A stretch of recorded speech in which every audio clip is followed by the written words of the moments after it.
Herman Rosenblat does have a real story of survival in the Nazi concentration camps, a story that is genuinely extraordinary. But as he explained to us in this exclusive interview, he felt he needed to make things up to get people to pay attention.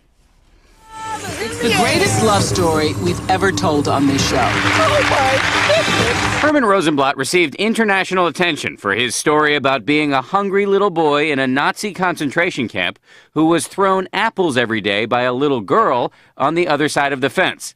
Years later, according to the story, Rosenblat met that same girl on a blind date in New York City, and he proposed on the spot. I used to come by every day, bring the apple, have in my jacket and a piece of bread, and he used to say, "I'll see you tomorrow." The story landed Herman and Roma Rosenblat on Oprah twice and in newspapers all over the world. They also got a book and movie deal. But the story wasn't true. Why did you do it? Why did you tell such a big lie to so many people for so long? It wasn't a lie. It was my imagination. And in my imagination, in my mind, I believed it. Even now I believe it, that she was there and she threw the apple to me. How can you say it wasn't a lie? It wasn't true, and you know it's not true. Yes, it's not true. But in my imagination, it was true. Rosenblat says he made the story up to give people hope and to promote understanding about the Holocaust.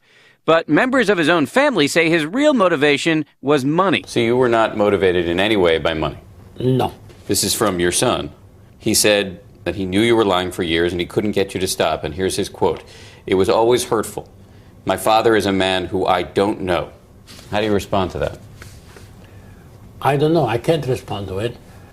I don't know why he said it. I don't know. Maybe I'll ask him.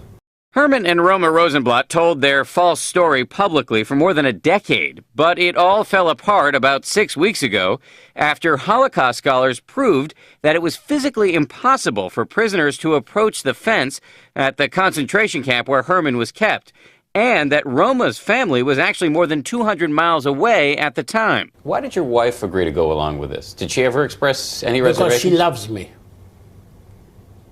Why is she not here today? Because I don't want her to be here today.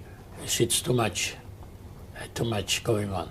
Was it difficult for your wife to have to go out very publicly and tell a story that she knew wasn't true? It was.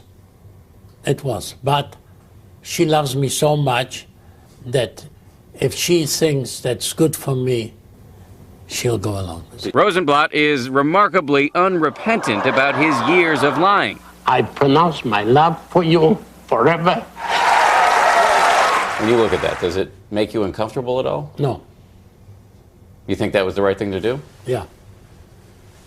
And while you were up on the stage there in front of all those people, Yeah. in the back of your mind, were you not thinking, No. I'm not telling the truth here? No. Let me ask you just quickly about I didn't hear you say you agreed to it. Do we agree to that? Is that Our interview was frequently interrupted by this man, Harris Solomon, who says he is planning to produce a fictionalized movie account of Rosenblat's story, despite complaints from critics. If you look on Holocaust Denier websites right now, they're using it as we speak as an example of why you shouldn't believe Holocaust survivors. right? And those Holocaust denier websites would perpetuate some other story if it wasn't Herman Rosenblat. Rosenblat says he wants people to know that he did what he did with good intentions. So if you had to do it over again, would you tell the same story? Yeah. You would? Yes.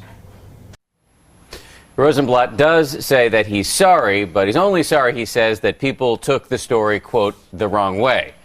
His book deal for a nonfiction memoir fell through a couple of weeks ago because of this controversy, but a fictionalized book may come out this summer, and the movie version is supposed to start shooting this summer as well in Eastern Europe, Diane, and they say they're going to carry on despite the criticism.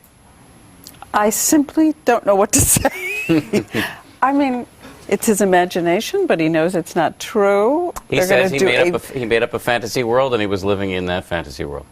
And his son says, tried to stop him. Yes. Good heavens. Okay, thank you, Dan. Pleasure.